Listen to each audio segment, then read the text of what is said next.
دوستان عزیز، السلام علیکم و رحمت الله و برکاته. دوستان عزیز، فرصت بسیار خوب است که ما و شما باز هم با هم در یک جلسه از جلسات موضوعات اسلامی می‌نشینیم و موضوع امروز ما موسیقی و حکم از او در شریعت اسلامی هست. دوستان عزیز، موسیقی امروز در جهان بسیار مشکلات را پیدا کرده و مسلمان ها در این مرض موسیقی از کافرها کرده زیادتر مبتلا شدن. موسیقی اخلاق بسیار جوانای ما را خراب کرده. موسیقی بسیاری از خواهرای ما را با بی‌ستری مبتلا کرده. موسیقی بسیاری از شاعرای ما را حتی به مرحله کفر رسانده. موسیقی عیب‌های بسیار زیاد داره. وقتی درباره موسیقی ما و شما بحث میکنیم، اصلا مهمی است که موسیقی رو نباید تو جدا تنها بگیم موسیقی، بلکه هر چیزی که ما و شما سرش بحث میکنیم باید امو تمامی اجزای از او را سرش بحث بکنیم. در موسیقی دوستای عزیز چند چیز است. در موسیقی، یعنی موسیقی من حیث مجموع از چند چیز تشکیل شده. در موسیقی شعر است، در موسیقی وسایل موسیقی هست، در موسیقی آوازخوان است، در موسیقی مجالس موسیقی هست، در موسیقی رقص است و در موسیقی اختلاط است، در موسیقی وقت است، در موسیقی استفاده از چشم و از گوش و از بدن است. پس تمام از اینا رو وقتی که ما و شما سرش بحث میکنیم، مجموعه اینمی کل چیزا چی رو تشکیل میکنه؟ کل از اینا با هم یک جای میشه، یک پارچه موسیقی رو تشکیل میده. اینال اگر سوال بکنیم وسایل موسیقی چی حکم داره؟ استفاده از دست، استفاده از مال، استفاده از چشم، استفاده از اعضای بدن در موسیقی چی حکم داره؟ شعری که در موسیقی هست چی حکم داره؟ به این حساب خلاصه ما میخوایم براتون بگویم که اگر خواسته باشین به طور مختصر براتون میگیم که در موسیقی بعضی کسا میگه که حلال است یا حرام. در موسیقی بیش از 30 حرام است. وقتی که انسان یک گناه را مرتکب میشه، یک مرتبه لعنت الله سر از او نازل میشه. دو گناه را مرتکب میشه، 2 مرتبه لعنت الله سر از او نازل میشه. از رحمت الله با 2 گناه 2 مرتبه از رحمت الله ناامید میشه و محروم میشه. حالا که ما میگیم سر موسیقی و میگیم که موسیقی 30 گناه داره، به این معنا که انسان 30 جنایت و 30 گناه و 30 جرم کرده و گناه های خردم نیست، بسیاریش گناه های بسیار بزرگ است که حتی از مرحله صغیره به کبیره و از کبیره حتی به کفر میرسه. و میگیم سر هر کدامش بحث میکنیم، ببینیم شما هم که آیا چیزی که ما میگیم درست است و یا غلط. اول گناه موسیقی است که انسان مخالفت میکنه با امر الله، با نهی الله. الله میگه اینی کار نکنین، الله میگه اینی چیز بد است و یک مسلمان میخیزه خدا مسلمان میگیره باز امی چیز بد استفاده میکنه. الله متعال در سوره لقمان میگه و من الناس، و بعضی از مردم من کسانی هستند که یشتری لهو الحدیث، که اینا میخرن لهو الحدیث لیدل عن سبیل الله بغیر علم، تا که مردم گمراه کنن از راه الله بدون علم. و یتخذها هزوا، و این میگن وسیله به خاطر چی؟ مسخرگی و ساعت تیری. اولئک لهم عذاب مهین. الله متعال میگه بر از اینا عذاب اهانتبار داده میشه.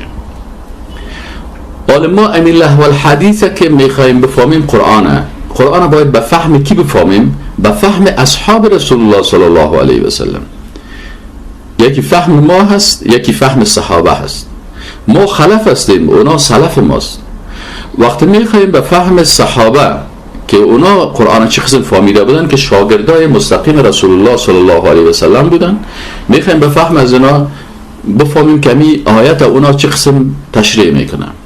علامه ابن جریر طبری رحمت الله علیه یک عالمی بسیار بزرگ است. او چی میگه؟ او میگه که عن ابي الصحباء البكري انه سمع عبد الله ابن مسعود رضی الله عنه. او میگه من شنیدم از کی؟ از عبدالله ابن مسعود رضی الله تعالی عنه. و هو يسأل عن هذه الآية. میگه سوال میشد، کسی سوال میکرد از این آیت، گفت شما درباره همین آیت شریف چی شنیدین؟ گفت من شنیدم از عبدالله ابن مسعود رضی الله تعالی عنه که عبدالله ابن مسعود رضی الله تعالی عنه که یک صحابی رسول الله صلی الله علیه و آله میگه و من الناس من یشتری لهو الحدیث لیضل عن سبیل الله بغیر علم. فقال عبدالله، میگه عبدالله ابن مسعود رضی الله تعالی عنه چی گفت؟ گفت که الغنا، این چی هست؟ این موسیقی هست. والذی لا اله الا هم. صحیح کنیم عبدالله ابن مسعود رضی الله عنه قسم یاد میکنه، میگه قسم هست به او ذاتی که لا اله، نیست هیچ معبودی مستحق ازی که ذاتش عبادت شود و قانونش اطاعت شود بغیر از او، یعنی الله متعال. قسم میخوره به این ذات، یرددها 3 مرات، 3 مرتبه چی میکنه؟ تکرار میکنه.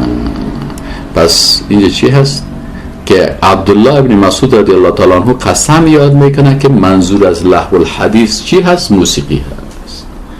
پس الله متعال میگه و من الناس من یشتری لهو الحدیث. بعضی مردم ها هستن که اینمی لهو الحدیث هم میخرن، پول مصرف میکنن، سرمایه خودم میتن، شب $1000 میتن و تا عروسی خود موسیقی رو میارن.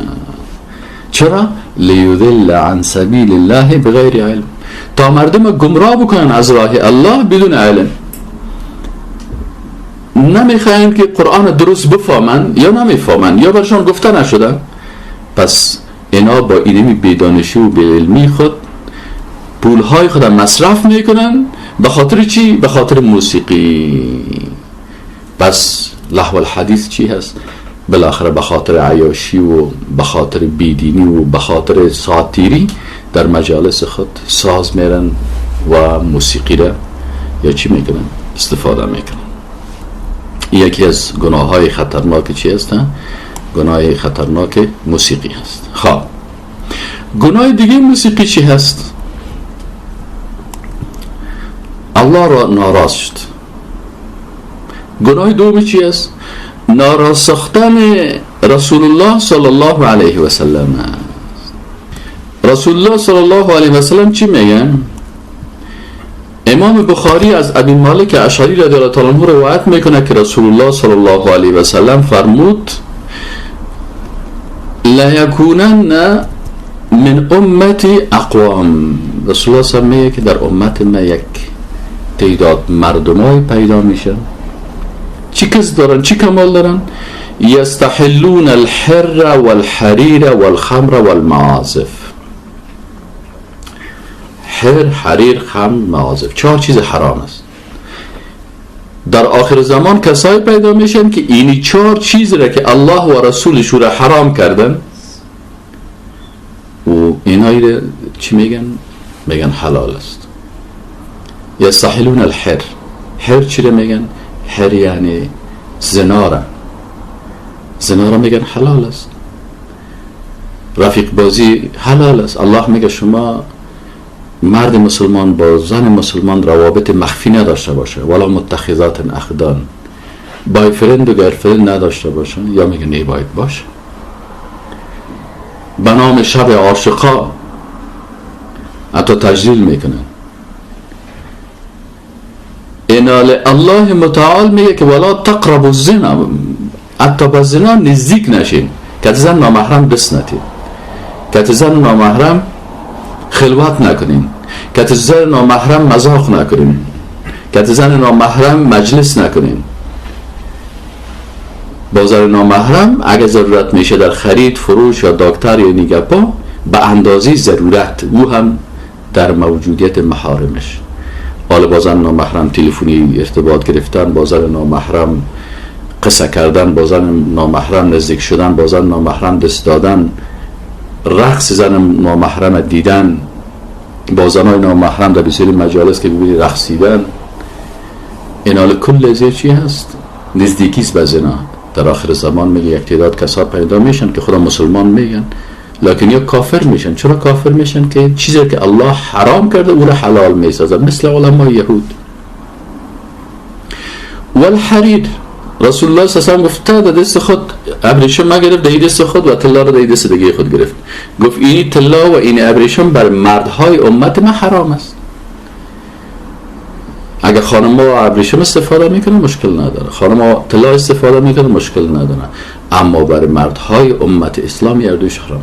لکن کسای رسول الله میگه پیدا شد که او حلال، یک تعداد تو حرام اولی ده حلال میکنن، یک تعداد دیگه بازی حرام دومی را چی میگن؟ حلال میکنن. یستحلون الحر والحریر والخمر. سوم یک تعداد مردم های دیگه پیدا میشن که اونا خمر شراب هم میگن این حلال است، نامش تغییر میدن، نمیگن که خمر حرام است. خب تو چی نوشیدی؟ والا من دوا خوردم. دوا پس نامش دوا میمونه. نامای دیگه انگلیسی رو برش استفاده میکنه که این ودکا هست، این براندی هست، این 96 هست. در یک مملکت ما رفتم در دبی، در مارکتش که رفتیم سعی کردم کنم یک 50 قسم 60 قسم شراب است، رنگای مختلف. به خاطر تحقیق ما رفتم کلی زیاده سیل کردم، به خاطر از اینکه بازی کسی ما بازی نکرد. این نیست آب جو است. آب جو پرسانش بینه میگه اینمی هم کس 1% 2% چی داره؟ شراب داره، نامش آب جو مانده. بناهن رسول الله صلی الله علیه و چی میگه؟ میگه وقتی که یک چیزی یک گیلاس یک چیز اگه تو را نشه میسازن، یک قطره از اون حرام است، یک قطرش. این حالا بعضی کسا پیدا میشن باز خمر چی میکنن؟ ایره هم میگن حلال. چهارمش چی است؟ والمعازف. و چهارمش چی است؟ معازف است. معازف چی است؟ وسایل موسیقی هست. بله. علمای اسلام چی میگن؟ علمای اسلام میگن که اینمی حدیث دلالت میکنه فدل هذا الحديث على تحریم المعازف.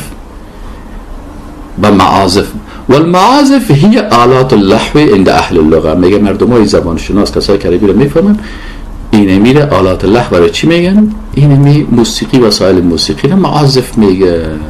شما برنامه بعدی ما رو هم منتظر باشین و گوش بگیریم. السلام علیکم و رحمت الله و برکاته.